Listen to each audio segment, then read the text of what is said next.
तो सब्सक्राइब कीजिए मुंशी कहानी। मेहनती किसान और उसका आलसी बेटा। एक समय की बात है, एक बहुत ही खूबसूरत सा गांव था। वहां के लोग प्रातः काल उठकर अपने खेतों पर काम के लिए जाया करते थे। उस गांव को बहुत ही लोग सबसे बढ़िया गांव कहा करते थे, क्योंकि वह गांव बहुत ही ज़्यादा खूबसूरत था। उसी गांव में एक बिरजू नाम का एक आदमी रहा करता था। वह बेचारा बहुत ही काम किया करता था। वह प्रातःकाल अपने खेतों पर जाकर अपनी फसल की देखभाल किया करता था। वह अपने गांव से होकर अपने खेत के लिए जाया करता था। बिरजू बहुत ही मेहनती और ईमानदार किसान था। वह जैसे ही अपने खेतों पर पहुंचता था तो वह वहीं पर खड़े होकर अपनी फसल की देखभाल के लिए खड़ा रहता था। वह शाम तक अपनी फसल की देखभाल किया करता था, क्योंकि उसकी फसल पशु इत्यादि खा जाते थे, इसलिए वह अपनी फसल की देखभाल किया करता था और शाम होते ही वह अपने घर चला आता था। बिरजू काफ़ी ईमानदार और सज्जन व्यक्ति था। उसका बहुत ही बढ़िया घर भी बना था, क्योंकि वह बहुत ही मेहनत किया करता था। उसका बहुत ही अच्छा घर बना था, जो कि उसने अपने खुद बनाया था। उसका बेटा, जिसका नाम मोहन था, वह बहुत ही आलसी था। वह उसकी काम में बिल्कुल भी मदद नहीं किया करता था। तभी बिरजू जाता है और कहता है, अरे मोहन, तुम कुछ काम किया करो। हम कब तक काम करेंगे? जब मैं नहीं रहूंगा फिर तुम क्या करोगे? पूरे दिन सिर्फ बैठे रहते हो, कुछ तो काम किया करो। मेरा कुछ हाथ में मदद बटाया करो। अब आज शाम को तुम जाना खेत पर।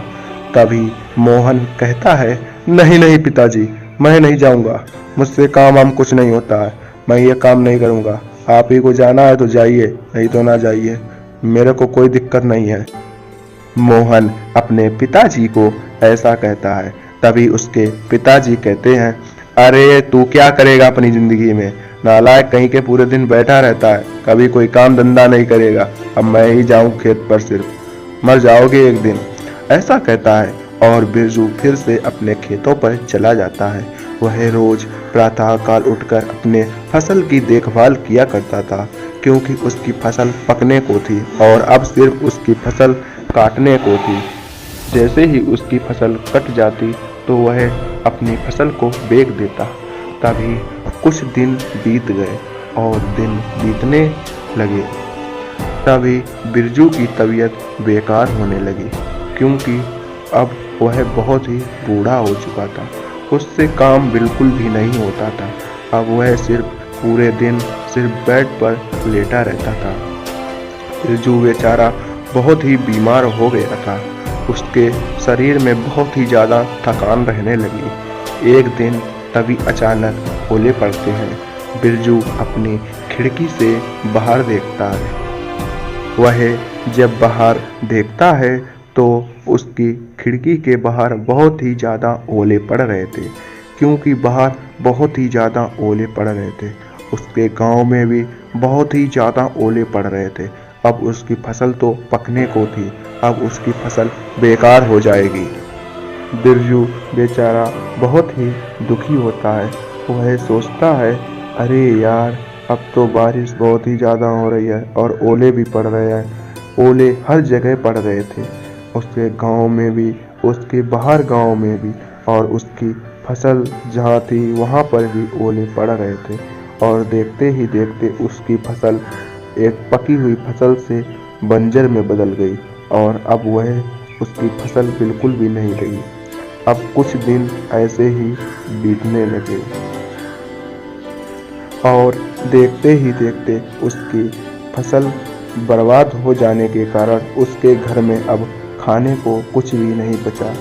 अब तभी बिरजू एक दिन सोचता है और वह कुछ दिमाग लगाता है। वह अपने बेटे को बुलाता है, अरे मोहन बेटा, बेटा मोहन, मोहन बेटा। तभी वह इस प्रकार से अपने बेटे को बुलाता है। तभी उसका बेटा अपने पिताजी की आवाज़ को सुनकर उसके पास आता है और जैसे ही मोहन अपने पिताजी के पास जाता है तो वह कहता है, क्या है पिताजी, मुझको किस लिए बुलाया है? क्या काम है? जल्दी बताओ, मैं खेलने जा रहा हूँ, मुझे बहुत ही काम है, जल्दी बताओ। वह ऐसा कहता है तभी उसके पिताजी कहते हैं, देखो बेटा, मैं बहुत ही बीमार हो चुका हूँ। मैंने तुमसे एक बात छुपाई थी, जो वह अपना खेत है उसको तुम खोदना तो उसमें तुम्हें खजाना मिलेगा और तुम उसी खजाने से अपना जीवन व्यतीत कर लेना। बिरजू की बात सुनकर मोहन बहुत ही ज़्यादा खुश होता है और वह अपने पिताजी से कहता, सच में पिताजी, सच में वहाँ पर खजाना है, मैं अभी कल ही जाऊँगा और उसमें खोद कर देखूँगा।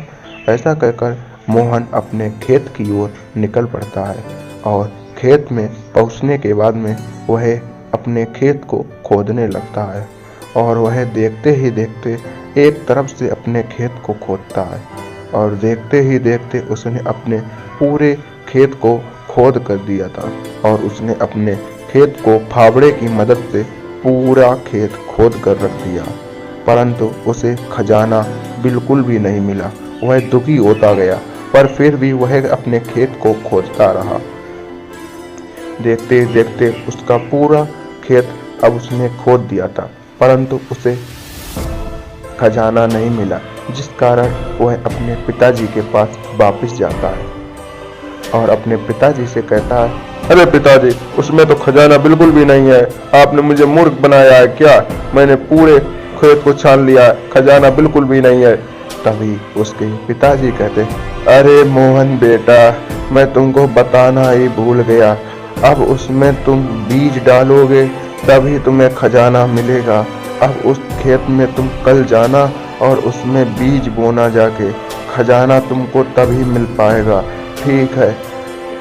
बिरजू ऐसा ही कहता है और मोहन उसकी बात को मानकर खेत में जाता है और वह खेत में जाकर बीज को बोने लगता है और वह देखते ही देखते थोड़ी देर में अपने खेत पर बीज बो देता है और अपने खेत में बीज बो जाने के बाद में भी उसे खजाना नहीं मिलता है और वह फिर से उदास होता है। अब वह बहुत ही गुस्से से लाल हो गया था क्योंकि उसे खजाना बिल्कुल भी नहीं मिला था, जिस कारण वह अपने पिताजी के पास फिर से जाता है। अपने पिताजी से फिर से पूछने के लिए वह जाता है और अब की बार वह गुस्से से पिताजी से कहते हैं, अरे पिताजी, तुम क्यों मुझे मूर्ख बना रहे हो? उसमें खजाना फिर से नहीं मिला है, मैंने बीज को बो दिया है, फिर से खजाना नहीं मिला है, क्या मुझे आप पागल समझ रहे हो? तभी उसके पिताजी कहते हैं, अरे नहीं नहीं बेटा, अभी तुम थोड़ा रुको, अभी जब तुम 1-2 महीने रुकोगे तभी तुम्हें उसमें से खजाना निकलेगा।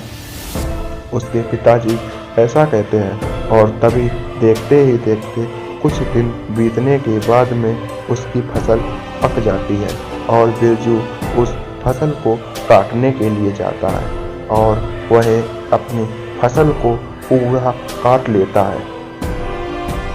वह अपनी फसल को एक तरफ से लाइनदार से बड़े कायदे से अपनी फसल को काट देता है और फसल कट जाने के बाद में भी उसे खजाना नहीं मिलता है।